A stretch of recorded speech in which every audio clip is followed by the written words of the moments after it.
दफ्तर से घर लौटते समय रास्ते में भाभी जी मिल गई। वे बहुत उदास थी। पूछने पर उन्होंने बताया, मुंबई से रोमित का मैसेज आया है कि निवेदिता अब इस दुनिया में नहीं रही। सुनकर मैं स्तब्ध रह गया। घर तक कैसे आया पता नहीं। आते ही एक बॉक्स से निवेदिता का फोटो निकालकर बैठ गया। तभी श्रद्धा ने आकर पूछा, इतने ध्यान से किसका चित्र देखा जा रहा है? तुम नहीं जानती श्रद्धा, यह निवेदिता है। महज 32 साल की उम्र में अपने पति और 2 बच्चों को कोविड से पैदा हुए किसी कॉम्प्लिकेशन की वजह से बिलखता छोड़कर हमेशा के लिए दुनिया से चली गई। उफ, बड़े दुख की बात है। लेकिन तुम निवेदिता को कैसे जानते हो? निवेदिता का फोटो तुम्हारे पास कैसे आया? तुम गोविंदपुरी वाली भाभी जी को तो जानती ही हो। हाँ, अपने हनीमून से लौटते वक्त कुछ समय के लिए हम उन्हीं के घर तो रुके थे। ठीक पहचाना तुमने, निवेदिता उन्हीं की भतीजी थी। मगर पहले तो तुमने निवेदिता का कभी जिक्र नहीं किया। ऐसी कितनी ही बातें मैंने तुम्हें अभी तक नहीं बताई होंगी, पर मैंने तो तुमसे कोई बात छिपा कर नहीं रखी। यह क्या तुक हुआ? अच्छा, तो कोई तुक नहीं हुआ। तुम मर्द लोग पता नहीं कैसे होते हो। अब तो तुम्हारी ही बात से यह स्पष्ट हो गया कि तुम्हारे जीवन में न जाने कितनी निवेदिताएं आ चुकी हैं। तुम फिर गलत कर रही हो। सही बात सभी को कड़वी लगती है। पति महाशय, भाभी की भतीजी और परेशान तुम हो, और फिर भी कहना ये कि उससे कोई रिश्ता नहीं। पर मैं तुम्हें कैसे समझाऊं कि निवेदिता के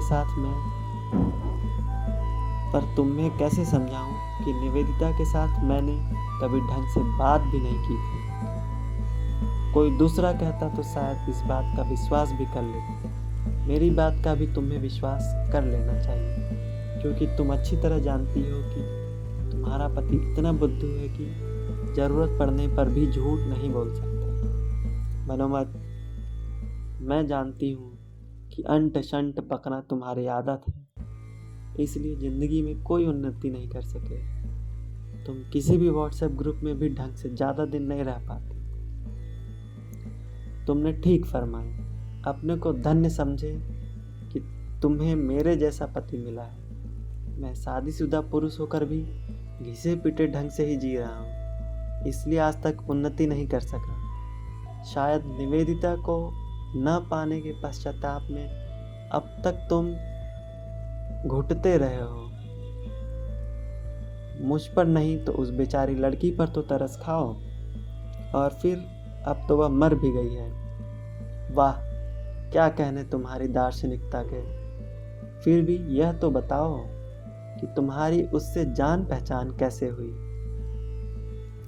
तुम जानना ही चाहती हो तो सुनो।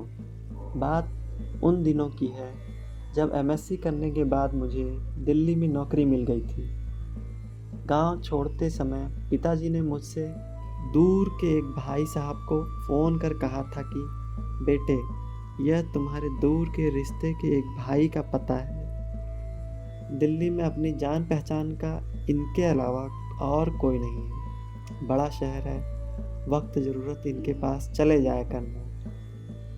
दिल्ली पहुंचने के तीसरे दिन ही मैं भाई साहब के घर गया। पहली भेंट में ही मुझे भैया और भाभी के व्यवहार ने मोह लिया। फिर मैं अक्सर उनके घर जाने लगा। भाभी जी से मेरी खूब पटने लगी। चलो जी, बहुत भूमिका होली, अब तुरंत नायिका को मंच पर पेश करो। फिर मैं एक दिन शाम को भाभी जी के घर गया। ड्राइंग रूम में घुसते ही मैं ठिठक गया। सामने सोफे पर एक लड़की बैठी कशीदा गढ़ रही थी।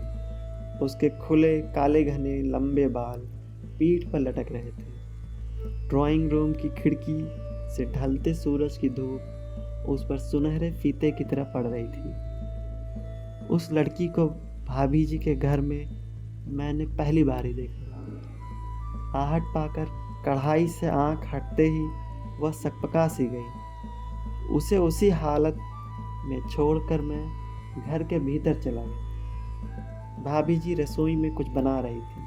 मुझे देखकर एकदम खिल गई और बोली कि बड़े अच्छे वक्त पर आए हो अनिल। छोले भटूरे बनाते हुए तुम्हारी बहुत याद आ रही थी। तुम्हें बहुत अच्छे लगते हैं ना। भाभी जी के दुलार में मैं बहुत खिल गया और बोला कि भाभी जी मुझे एक स्टूल दे दो। इस पर वे बोली कि तुम इस गर्मी में यहाँ बैठोगे। मैंने कहा कि वाह भाभी जी, आप ऐसी गर्मी में छोले भटूरे बना सकती हैं, तो क्या हम यहाँ बैठकर उन्हें खा भी नहीं सकते। भाभी जी मुस्कुराकर आंचल से माथा पोंछने लगी तो अचानक मैंने पूछा कि ड्राइंग रूम में जो देवी जी बैठी हैं वे कौन हैं। भाभी जी ने बताया कि वह उनकी भतीजी है। उसका नाम निवेदिता है। क्योंकि उनके भैया का देहांत हो गया है और घर में कोई और सहारा नहीं है, इसलिए उन्होंने अपनी भाभी और भतीजी को अपने पास बुला लिया है। थोड़ी देर बाद वह लड़की आकर रसोई के दरवाजे के पास खड़ी हो गई। मैंने महसूस किया कि भाभी जी से इस तरह घुल मिलकर बातें करते देख हैरान है, लेकिन उसने ऐसा प्रदर्शित किया जैसे उसने मुझे देखा ही ना हो। भाभी ने परिचय कराया कि निवेदिता, यह हमारा देवर अनिल है। निवेदिता ने नज़र उठाकर मुझे देखा और तुरंत पलटकर ड्राइंग रूम की ओर चली गई। इसके बाद उसने मुझे भाभी जी के घर के एक सदस्य के रूप में ही देखा। वह गांव से इंटर पास करके आई थी। दिल्ली में आने पर उसका पढ़ना लिखना भी अच्छी तरह से हो सकेगा और दूसरे यहाँ उसके लिए अच्छा घरवर भी आसानी से ढूंढा जा सकता है। कुछ इस प्रकार की इच्छाएं भाभी जी और निवेदिता की माँ के मन में थी। यह मुझे तभी पता लग गया। वाह, कहानी तो खूब अच्छी गढ़ रखी है तुमने। खैर, फिर निवेदिता से दूर होकर तुम मेरे पास कैसे आ गए? तुम दोनों में प्यार कहाँ तक हुआ, यह भी तो बताओ। देखो, मैं तुम्हें पहले ही बता चुका हूँ कि उन दिनों दिल्ली में उठने बैठने का मेरा एकमात्र स्थान भाभी जी का घर ही था। उस उम्र में भी मुझे आवारागर्दी पसंद नहीं। शेष खाली वक्त में मैं अपने कमरे में बैठकर बड़े बड़े लेखकों की किताबें पढ़ा करता था और जब थक जाता था तो भाभी के आंचल की स्निग्धता मुझे उनके पास खींच ले जाती थी। वे मुझसे अक्सर मजाक में कहती थी कि अनिल, तुम शादी करके अपनी बीवी के ऐसे गुलाम बन जाओगे कि बेचारी की जान मुसीबत में पड़ जाएगी। यह तो तुम मानोगे ही कि उनकी यह बात कितनी सही थी। रहने भी दो अपनी बड़ाई। बीवी के गुलाम मर्द भी कहीं अच्छे होते हैं। यह तो तुम अच्छी तरह जानती हो कि पुरुषों की कठोरता मुझ में नहीं। मैं कभी गुस्सा नहीं कर सकता। नौकर मुझसे डरते नहीं, किसी के दिल से नहीं खेल सकता। इसलिए एक सुंदर लड़की को बिल्कुल नज़दीक पाकर भी मैं उससे प्रेम न कर सका। क्या निवेदिता सुंदर थी? फोटो से तो ऐसा नहीं लगता। यह फोटो बिल्कुल सादी पोशाक में खींचा गया है और फोटो में वह चाहे जैसी भी प्रतीत हो रही है, पर उसका गेहुआ रंग, बड़ी बड़ी कजरारी आंखें और मासूम चेहरा मुझे बहुत भला लगता था। अरे, इतनी जल्दी क्यों रुक गए? थोड़ी सी कविता और कर डालो। उपहास न करो श्रद्धा, यह एक सच्चाई है। बाप रे, मेरे बुद्धू राम, जरा सा मजाक भी सहन नहीं तुमको? मामला कुछ गंभीर नजर आता है। सुनाओ भाई, आगे सुनाओ। इसके बाद कुछ विशेष नहीं है, पर हाँ, कभी कभी एक धुंधला सा चित्र आंखों के सामने आ जाता है, ठीक वैसे ही जैसे भोर की अर्ध निद्रा में आया स्वप्न हो, जिसका कोई आकार नहीं होता, पर उसकी झलक मात्र से मन मस्तिष्क में बेचैनी सी छा जाती है। यदि तुम सोचती हो कि वह चित्र निवेदिता का होगा तो यह तुम्हारी भूल है। मैं कह नहीं सकता कि तुम स्त्रियों के साथ भी ऐसा होता है क्या। औरतों की हालत कैसी होती है यह तुमने उस समय निवेदिता से पूछा होता तो इसका पता लग गया होता। मैं एक बार फिर तुम्हें बता देता हूँ कि हमारी आमने सामने बातचीत शायद ही कभी हुई हो। यद्यपि जिस दिन भी वहाँ जाता था हमारी मुलाकात अवश्य होती थी। भाभी जी, उसकी माँ और हम सभी शाम के समय अधिकतर लॉन में कुर्सियाँ डालकर बैठ जाते थे। वह अपनी कुर्सी कुछ दूर ही रखती थी, पता नहीं क्यों। हाँ, इतना अवश्य था कि भाभी जी जब भी उससे कहती वह गाना अवश्य सुना दिया करती थी। कभी कभी वह गीत में इतना खो जाती थी कि एक के बाद एक सुनाती जाती थी। उसका गाना रुक जाने के बाद बहुत देर तक हम लोग बातें करना भूल जाते थे। वह कैसा गाती थी श्रद्धा, यह तो मैं नहीं जानता। वैसे उसके गाने की तारीफ सभी करते थे, लेकिन जब वह गाती थी तब मुझे ऐसा लगता था कि उसके गाने में जो दर्द, जो टीस है, वही मेरे दिल में है। पर मेरे पास उसे प्रकट करने के लिए कोई शब्द नहीं थे, भाषा नहीं थी। उसके कुछ गाने मैंने चोरी से रिकॉर्ड कर लिए थे। गाने तो वह तुम्हारे लिए ही गाती थी, यही कहना चाहते हो ना। ऐसी बेतुकी बातें मैंने कभी नहीं सोची।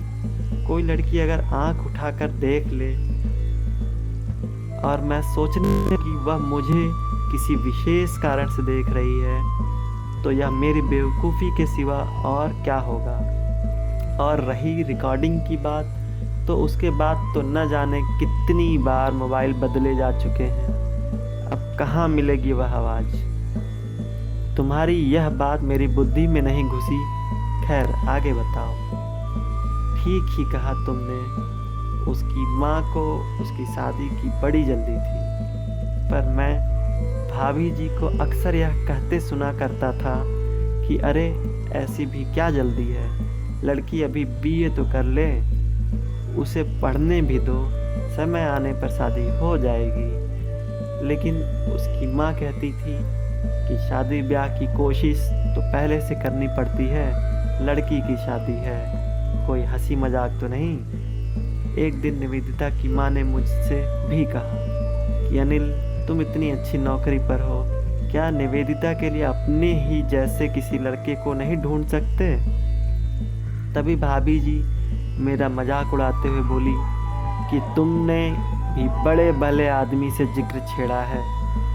अपने छोटों से बात करने में तो यह पसीने में भीग जाता है, यह बिटिया के लिए क्या लड़का ढूंढेगा। हाँ, इसकी निगाह में एक लड़का जरूर है। और वह यह कहकर मेरी ओर स्नेह भरी दृष्टि डालकर मुस्कुरा पड़ी। उसकी माँ ने उत्सुकता पूर्वक तुरंत पूछा कि कौन है वह लड़का, कहाँ रहता है, क्या काम करता है। पर भाभी जी मेरी ओर देखकर मुस्कुराती ही रही थी। मुझसे वहाँ एक पल भी न ठहरा गया। मैं तुरंत उठकर गली में आ गया। मेरा मन यह सोचकर बड़ा खराब हो गया कि भाभी जी ने मेरे विषय में क्या सोच रखा है। मैं लज्जा से गड़ा जा रहा था। सोचा आखिर भाभी जी को किस तरह प्रमाण दूं कि मैं निवेदिता के आकर्षण से उनके घर नहीं आता। किस तरह से उन्हें बताऊं कि मैं इतना गिरा हुआ इंसान नहीं कि भाभी जी के निस्वार्थ प्रेम का ऐसा दुरुपयोग करूंगा। निवेदिता के आने से पहले भी मैं अक्सर आता था और अब भी कभी कभी चला आता हूँ। क्या निवेदिता के आने के बाद मेरे व्यवहार में कोई तब्दीली हुई? क्या मैंने भाभी जी को ऐसा सोचने का मौका दिया? मैं रास्ते भर अपने मन को टटोलता रहा। मैंने कोई गलती की क्या? कहीं मेरी किसी हरकत ने अनजाने से ही कुछ ऐसा तो प्रकट नहीं किया जिससे भाभी जी के नारी मन के बारीक पर्दे पर कुछ झलक गया? ऐसा कब हुआ, कैसे हुआ, कुछ भी किसी भी तरह समझ में नहीं आया। घर आकर मैं आंखें मूंद कर चारपाई पर लेट गया, पर चैन न मिला। मन का क्लेश बढ़ता ही गया।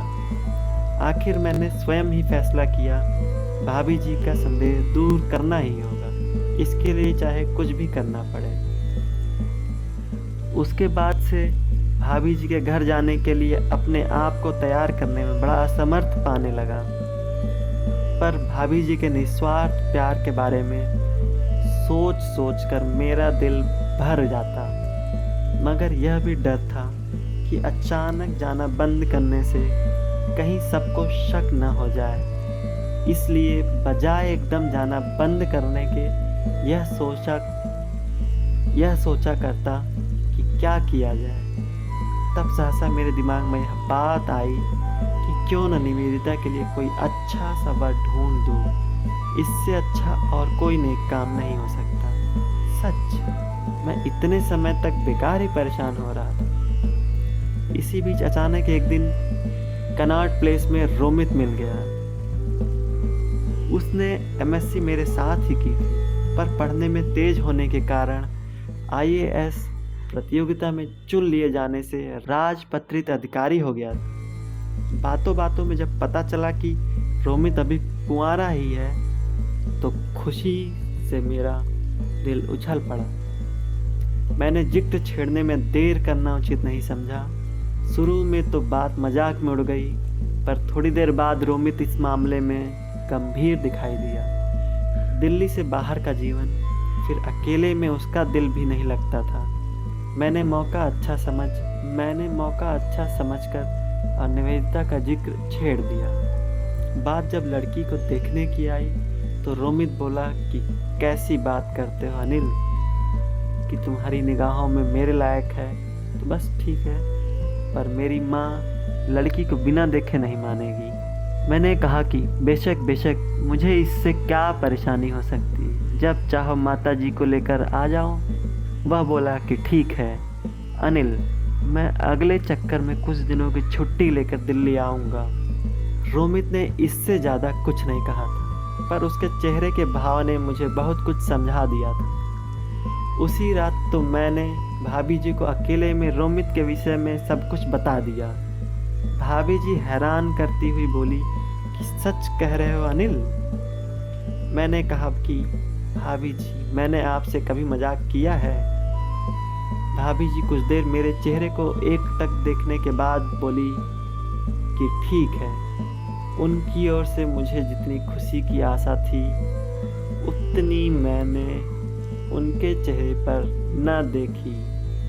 पर निवेदिता की माँ खुशी से फूली न समाई और मुझे कंधे से पकड़कर बोली कि अनिल, तुम्हें यह रिश्ता शीघ्र ही तय कर देना चाहिए। ऐसा वर बार बार नहीं मिलते। कुछ ही दिनों में निवेदिता की शादी तय हो गई। निवेदिता की माँ सभी नाते रिश्तेदारों में मेरी तारीफ के पुल बांधा करती और उत्तर में वे सब भी मेरी प्रशंसा करने लगे थे। मुझ जैसे बुद्धू व्यक्ति से इतना बड़ा नेक काम भी हो सकता है, किसी को ऐसी आशा तक नहीं थी। शादी की सारी तैयारियां हो चुकी थी। अचानक निवेदिता ने ही गड़बड़ी कर दी। मालूम पड़ा कि वह शादी न करने की जिद कर रही है। भाभी जी ने मुझसे कहा था कि अब निवेदिता को तुम ही जाकर समझाओ। यह सुनकर मैं सुन्न हो गया और फिर बोला कि एकाएक निवेदिता को यह क्या हो गया, मैं उसे क्या समझाऊं। यह सुनकर भाभी बोली कि अनिल, तुम्हारे समझाने से ही कुछ हो सकता है। तुम्हें मालूम होना चाहिए कि वह असल में तुमसे प्यार करती है। मैं भाभी जी का मुंह देखता रह गया था। मेरा चेहरा लाल हो उठा था। मैं चिंता में डूब गया। ब्याह की बात इतनी आगे बढ़ चुकी थी कि अब पीछे हटने में मेरी बदनामी होती।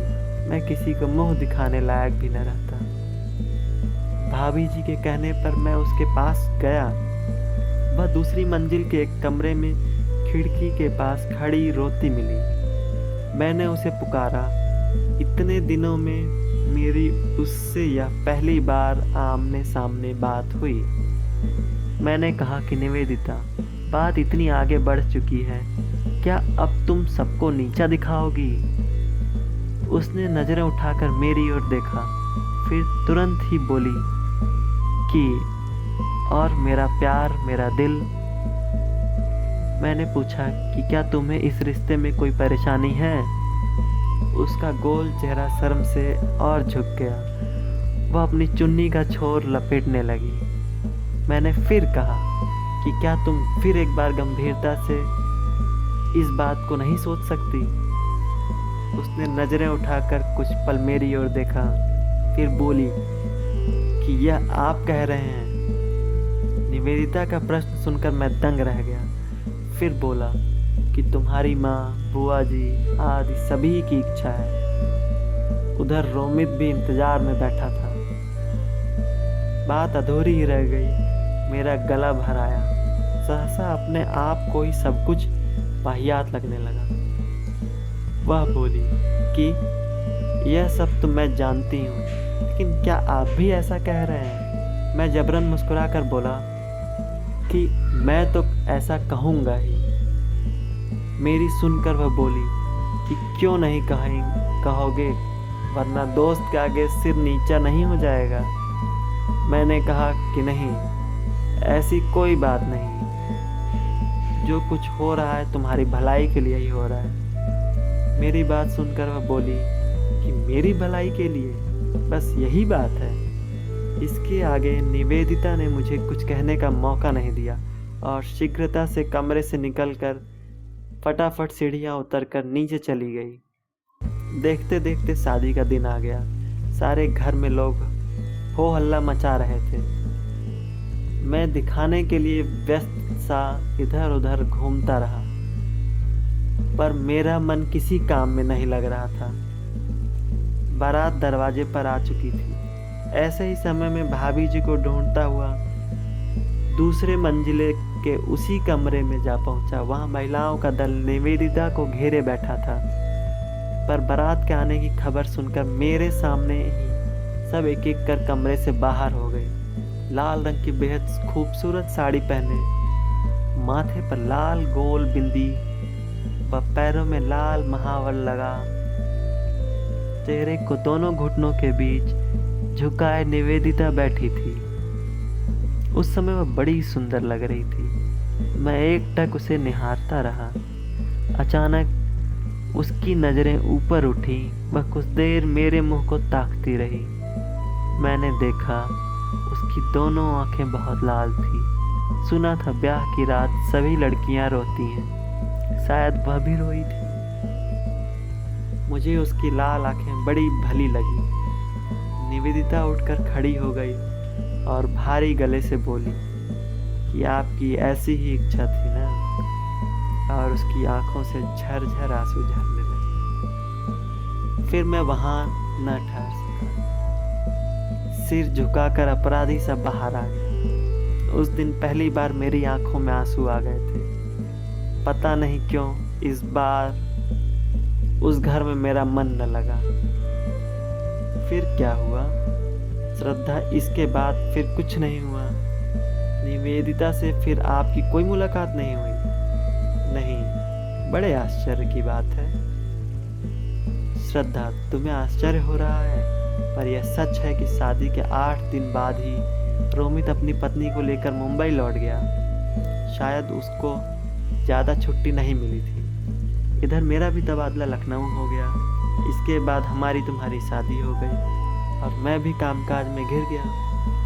तब से तो तुम साथ ही हो। लखनऊ के बाद कानपुर, फिर घाटमपुर तबादला हुआ और अब 12 वर्ष बाद फिर दिल्ली आ गया हूँ।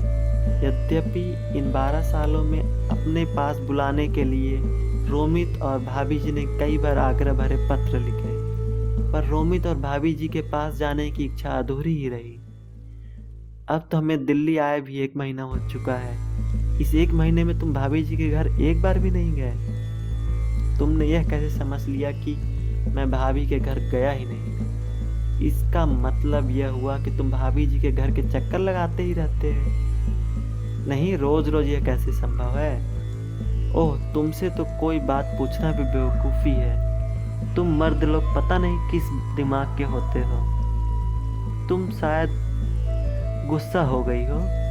यहाँ आने के चौथे दिन ही मैं उन ममतामयी भाभी के दर्शन करने चला गया था। वहाँ जाने पर निवेदिता की भी याद आई, पर मैंने भाभी जी से उसका कोई जिक्र नहीं किया। बातों बातों में भाभी जी ने ही बताया कि निवेदिता अपने पति के साथ बहुत सुखी है। दिल्ली आने पर मुझे याद करती है। सुनकर मुझे संतुष्टि अवश्य हुई। उसके बाद मैं भाभी जी के घर चाह कर भी न जा सका, लेकिन संयोग से आज भाभी जी सेक्टर 3 के मोड़ पर मिल गई और निवेदिता की मौत का दुखद समाचार सुना गई। हाँ, यह मैं पहले ही तुम्हें बता चुका हूँ। अनिल, मुझे अफसोस है कि मैं निवेदिता को न देख सकी। क्या करती देखकर? यह तो देखने और मिलने के बाद ही बतला सकती थी। तुमने एक बार भी उसे अपने यहाँ नहीं बुलाया। बुरा मत मानना, तुम वाकई बड़े बुद्धू हो। श्रद्धा, इनमें बुरा मानने की क्या बात? शायद तुम सही कहती हो। सोच रहा हूँ अब बेचारे रोमित का क्या होगा। उसे पत्र लिखना चाहता हूँ, पर काफ़ी सोचने पर भी शब्द नहीं मिल रहे। ऐसे शब्द जिनसे रोमित निवेदिता के छोड़े हुए अध खिले फूलों को खिला सके और उनकी महक से अपने आप को महका ले। क्या किसी शब्दकोश में ऐसे शब्द नहीं हैं जिनसे मरा हुआ आदमी जिंदा हो जाए? श्रद्धा, मुझ पर व्यंग कर रही हो, पर सुनो, मेरे शब्दों में इतनी शक्ति तो नहीं कि मरे हुए इंसान को पुनः जीवित कर दे, पर मेरे शब्दों से 3 जिंदगियों के होठों से छीनी मुस्कान यदि फिर से वापस आ जाए तो मुझ जैसे बुद्धू आदमी के लिए यह महान कार्य ही होगा।